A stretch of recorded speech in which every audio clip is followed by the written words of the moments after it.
Hi guys, so welcome back to my channel. I'm going to be teaching you guys how to have a fake background like this one for your YouTube videos. I'm going to be giving you guys a step-by-step tutorial, and I'm going to do the tutorial on my phone because I do everything on my phone. I edit my thumbnails, edit my YouTube videos, everything on my phone. I probably put like the screen recording on this side or this side. If you're here to learn how to have fake backgrounds for your videos,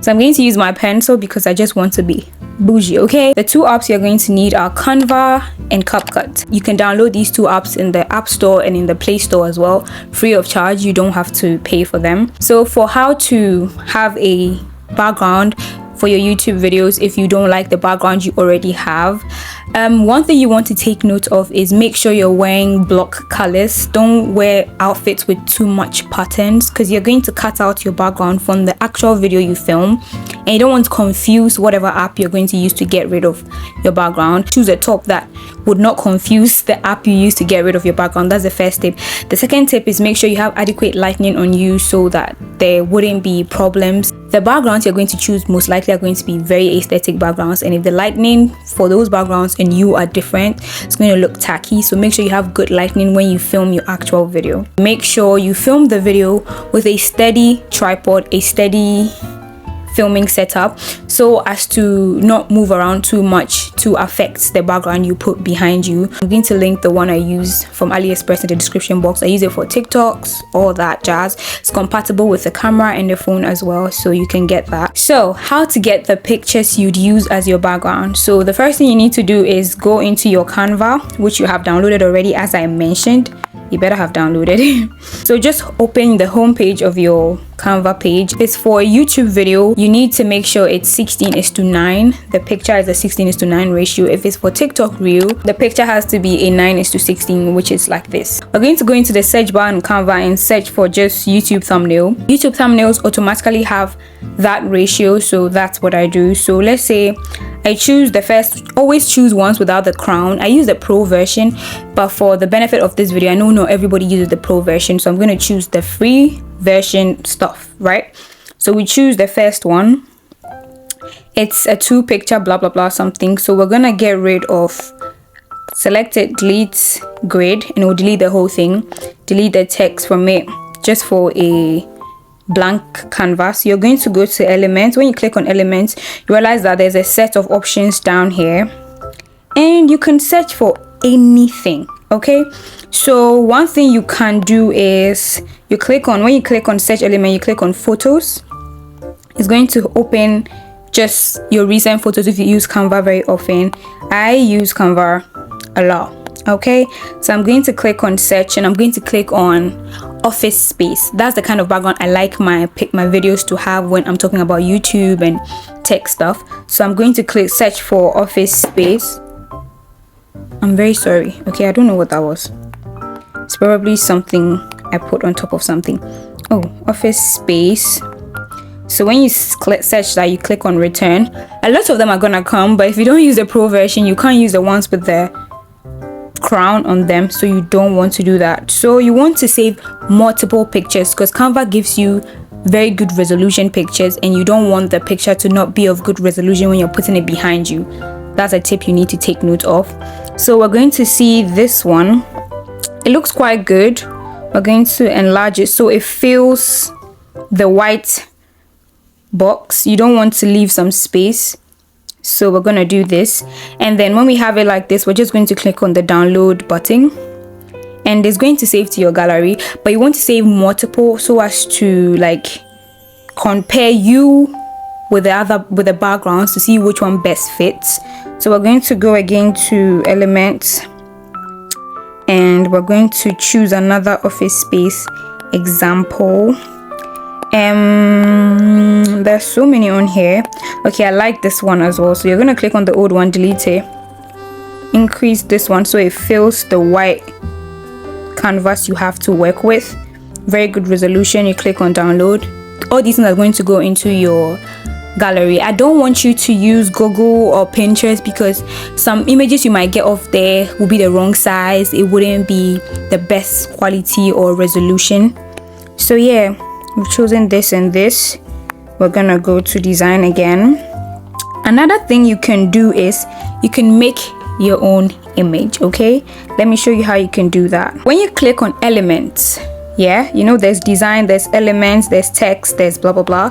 When you click on elements, you see search elements and you see the recommendation, recently used shapes, graphics, and then the last one you see is generate your own. So there's an AI on Canva now that can help you generate images based on what information you give it. So with this option you can create the background you want. Okay, so we're going to click on generate your own and then give it as much information as possible. So I wanted to generate a shelf behind me with a plant on it, a white shelf with a white background with a plant on it. Okay, so we're going to say a white shelf with a white background with a plant on it. So when you're done, you just click generate image and then the AI will generate pictures based on the description you gave, and then it's going to take a bit. This blue thing moving means it's generating the images, and it gives you all these very cute white images. That's the kind of image, the background I like. Very clean plants, like earth tones. So it has generated exactly according to the information I gave. It will give you some more if you want, but then the one that really caught my eyes, let's say, I love the one with the picture frame on it. So when I click on it, I'm going to make it bigger.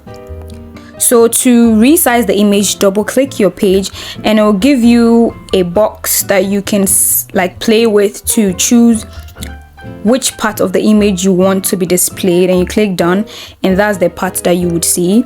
So I like this a lot, so I'm going to click download. It's going to save to my gallery. Okay, so when it's done saving to my gallery, I'm going to go back to the elements and then the generates my own that I did. If you didn't like the ones it gave you, you can click generate again and it will regenerate other types of images with the same description you gave. So I like this one as well, so I'm going to make it fill it and then I'm going to double click it so as to let the bits with the bookshelf, no, the bits with this show. We're going to click done. So I've saved 4 images now. You can save as many as you want. Always make sure you're saving it in PNG or JPEG. So to choose what you're saving it in, for YouTube videos, if you want the quality to be really good, you can save it in PNG. For JPEG is when you have text on it, some stickers on it, and you want it to save it with very good quality. My thumbnails, for instance, I save it in JPEG. So for that, you know there's an arrow coming downwards, that's download, and there's an arrow going upwards, that's share. When you click on that upwards arrow, that's when you click download, and it gives you the options of how you can save it. And then I like to choose JPG for thumbnails and PNG for, let's see what I'm talking about. So now that we've saved the images, so we're going to go into CapCut and then we're going to choose new project. So you go to photos when you choose new project, and then we're going to choose one of the images. We're going to choose add. It's going to add it to the page and it's going to add an end screen. We're going to delete that. So this image is what we have right now, and then you're going to see down here when it's unselected, there's something called overlay.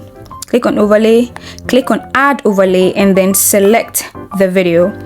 So where's my video? Go to videos. At the top there will be in photos already, so you need to switch to the videos tab, and then let's see, that is your click-through rate. Hi guys, so I'm gonna select this huge. I'm gonna select this video I literally filmed earlier today, and then we're going to use 2 fingers to resize it so it fills the page. Don't worry, it has covered the background you made right now. That's totally okay. So you know the duration of the video is longer than the duration of the image you saved. So click on that image and drag it till it ends where the video ends, right? That's what you want to do. So now you're gonna come to the video you filmed that is an overlay, and then make sure it's selected and scroll till you see remove background. Yeah, you click on remove background. You see auto removal, custom removal, and chrome key. You use chrome key when you're using green screens and there's one particular color behind you that you want to get rid of. But if it's a background that you filmed in, that's when you don't use chrome key, you use auto removal, because CapCut does a good job of removing backgrounds and leaving human beings. So you choose auto removal, and this does it very perfectly as far as your lighting is good and you're not wearing an outfit that will confuse the CapCut app AI which one is you and which one is the background. Okay, so now that it's still loading, we're going to click the correct aspect, and it has dropped us on top of that background, so it looks like we're talking on the background and we're sitting in front of it. It doesn't look exactly perfect, but one thing I like to do is I'm going to go to the initial options you get when you haven't selected any clip at all. So you're going to scroll to the end, choose background, click on blur, and it's going to give you options of intensity of blurriness that you can choose from. So I like to choose the subtle one, that is the first one, and you click correct. Realize that you haven't seen any change in the background that you made. You're going to select the image you put behind yourself, make sure it's selected and there's a white rectangle up around it, and then drag it and then drop it to a point where it's not visible anymore. Don't worry, it's gone. We don't need it. We just needed it to bring that blur illusion, and then now we are sitting in front of a background. So one thing you're going to do is you're going to need to resize yourself so you don't look fake. So I'm going to increase myself a little bit on the screen, and this is what we're working with now. Hi guys, excuse this huge thing in my hand right now. I have a new microphone now, so if you've noticed, that is how you add backgrounds to your videos that you don't really like the background of. Make sure you go download very high resolution pictures on Canva. Make sure you download the actual size you need. So for YouTube, you download a 16:9 ratio. For Reels and Instagram, Reels, YouTube Shorts, TikToks, you need to download a 9:16 ratio. And then you download the images, click on the save button, download it, and then bring it to your gallery. Choose that as the main project, and then add your video as an overlay. Remove the background of your image, scroll to blur the background, get rid of the image behind it, and let the blur do its magic. That's basically it. So yeah, all right my loves, so yeah, I hope this video was super helpful. I enjoyed filming it. I always enjoy teaching you guys something I picked up along the way. If you want to see how I edit my thumbnails, make sure to leave that in the comment section below and I will do it. Leave a brown heart in the comment section if you made it to this point. I hope this video was super helpful like I wanted it to be, and I'll see you guys in next week's video. I love you guys so much. Bye.